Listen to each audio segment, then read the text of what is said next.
First stage में पता कैसे चले लोगों को कि हमको इस तरह का लक्षण है कैंसर का जो जाना चाहिए कुछ? हाँ, ये आपका बहुत अच्छा सवाल है। तो इसके लिए एक्चुअली क्या प्रॉब्लम होता है कि कैंसर के जो भी साइन सिम्पटम्स हैं वो नॉन स्पेसिफिक है। कोई भी ऐसा साइन सिम्पटम नहीं है जिसे कि हम लोग कह सकते हैं कि नहीं यह कैंसर ही है। कैंसर। हाँ, लेकिन फिर भी कुछ डेंजरस साइन सिम्पटम्स हैं। यदि किसी को उस तरह का कोई परेशानी होता है हमारे शरीर में कुछ चेंजेज उनको लगता है कि नहीं एब्नॉर्मल चेंजेज हैं, तो उनको सतर्क हो जाना है। ग्रुप में यदि किसी को पेनलेस लम्प होता है ब्रेस्ट में, तो कैंसर का चांस बढ़ जाता है। इसलिए कहते हैं कि 40 के बाद जो है उस पर स्क्रीनिंग कराना चाहिए, मैमोग्राम कराना चाहिए। उसी तरह से किसी का यदि अचानक वेट लॉस हो रहा है, वेट कम हो रहा है, पिछले 6 महीने में 10% से ज़्यादा वेट लॉस हुआ है और उसका कुछ कारण नहीं समझ में आ रहा है, तो कैंसर भी हो सकता है। नमस्कार, आदाब, सलाम, सत श्री अकाल। आप देख रहे हैं SR न्यूज़। मैं रिजवी। मैं अभी मौजूद हूँ Magadh cancer centre, Cola road में, पटना। मेरे साथ मौजूद है डॉक्टर रिदु कुमार शर्मा। लगातार यहाँ पे हमने खुद कवर किया, यहाँ पे कैंसर जागरूकता अवेयरनेस कार्यक्रम लगातार होते रहता है। उन्हीं सिलसिले में आज यहाँ पर जानना चाहेंगे कि 15 साल पहले जो कैंसर का हालत था कि लोग सुनते थे कैंसर है तो डर जाते थे, लेकिन अभी इसकी व्यवस्था पटना में लगातार बहुत हद तक बहुत कुछ हो चुका है। उन्हीं सिलसिले में बात करेंगे। मेरे साथ मौजूद हैं doctor रिदु Kumar Sharma ji. Sir, cancer के जागरूक के बारे में बताइए। रिजवी जी, कैंसर जो है आज के समय में एक बहुत बड़ा हेल्थ प्रॉब्लम है।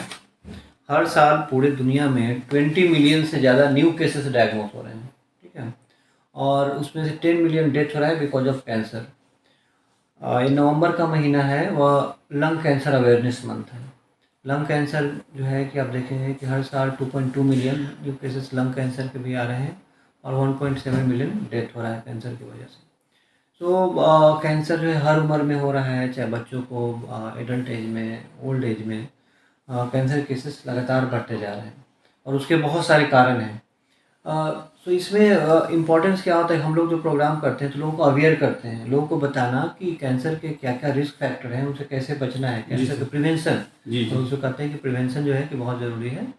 और प्रिवेंशन के साथ साथ जो है कि यदि किसी को बीमारी हो जाए तो उसमें यदि अर्ली डिटेक्शन होता है, सही समय पे बीमारी का पता चल जाए तो बीमारी क्योर हो सकता है, तो उसको क्यूरेटिव इंटेंट से ट्रीट किया जाता है। लेकिन होता क्या है कि हम लोग के यहाँ जब तक स्टेज में होते हैं तो उससे उनका रिजल्ट उतना अच्छा नहीं हो पाता है। यदि वही पेशेंट अर्ली स्टेज में आपके पास आए तो उसको आप क्योर कर सकते हैं। फर्स्ट स्टेज में पता कैसे चले लोगों को कि हमको इस तरह का लक्षण है कैंसर का जो जाना चाहिए कुछ?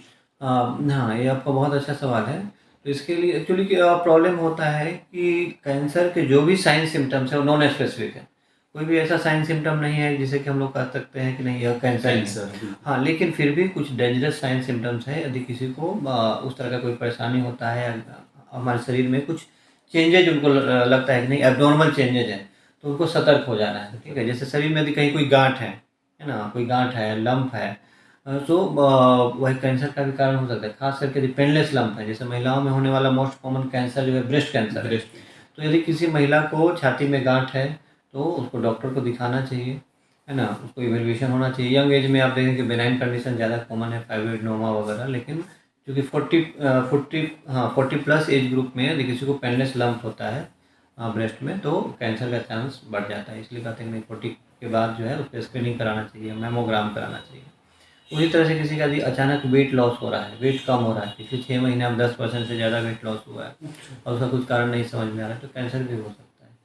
शरीर में कहीं से कोई खून वगैरह आ रहा है, ब्लीडिंग, चाहे वो खांसी के साथ हो, लैट्रिन बाथरूम के साथ हो, तो एबनॉर्मल है और इसमें कैंसर भी एक कारण होता है। इसके अलावा किसी को परसिस्टेंट फीवर है, शरीर में कहीं कोई अल्सर या गांठ अल्सर हो गया है, जख्म हो गया है और ठीक नहीं हो रहा है, जैसे कि जो लोग गुटखा खाते हैं, है ना, खैनी वगैरह खाते पहले हैं। लोग मानते थे कि गुटखा ही खाने से सिर्फ कैंसर होता था मुंह का। अभी तो कैंसर का बहुत रूप हो गया सर। बहुत सारे कारण भी है, बहुत सारे कारण भी है। जैसे कि हम लोग जब कारण की बात करते हैं, ठीक है, तो कारण की बात करते हैं तो क्या क्या इंपॉर्टेंट कारण है सब लोगों को पता होना चाहिए, ठीक है। जैसे तंबाकू और तंबाकू रिलेटेड जो प्रोडक्ट्स हैं, ठीक है, वो कॉजिंग एजेंट्स में, कार्सिनोजेंस में, और उससे करीब करीब 1/3 ऑफ कैंसर जो है हो रहा है, 30% के आसपास जो कैंसर है तंबाकू की वजह से हो रहा है। तो तंबाकू से बचना है, चाहे वो बीड़ी हो, सिगरेट हो, गुटखा हो, उससे दूर रहना है, ठीक है, बिल्कुल टच नहीं करना है। इसके अलावा अल्कोहल उसकी वजह से भी हो रहा है। ओबेसिटी जो है, लोगों का वजन वेट बढ़ना एक अनहेल्दी, तो उसको ओबेसिटी की वजह से भी बहुत तरह का कैंसर हो रहा है। इन्वायरमेंटल पोल्यूशन है, ठीक है, डीजल एग्जॉस्ट है, जिसमें पॉलीसाइक्लिक एरोमेटिक हाइड्रोकार्बन्स है, उससे भी कैंसर हो रहा है। कुछ जो है कैंसर अराउंड 10% जो है इन्फेक्शन की वजह से होता है, जैसे किसी को हेपेटाइटिस बी इन्फेक्शन हो गया है, सी इन्फेक्शन है, HIV इन्फेक्शन है, तो उसको भी कैंसर का रिस्क बढ़ जाता है। जो इम्यूनो कॉम्प्रोमाइज लोग हैं, ठीक है, जैसे किसी का ऑर्गन ट्रांसप्लांट हुआ है, कुछ इम्यूनो सप्रेसिव दवा पे चल रहा है, या HIV इन्फेक्शन हुआ, तो उसमें भी रिस्क बढ़ता है।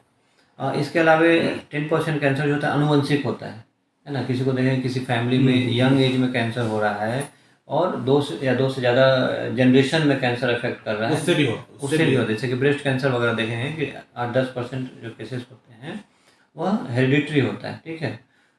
तो उसमें जो है कि आपको जेनेटिक काउंसलिंग का ज़रूरत होता है, जेनेटिक टेस्टिंग का ज़रूरत होता है।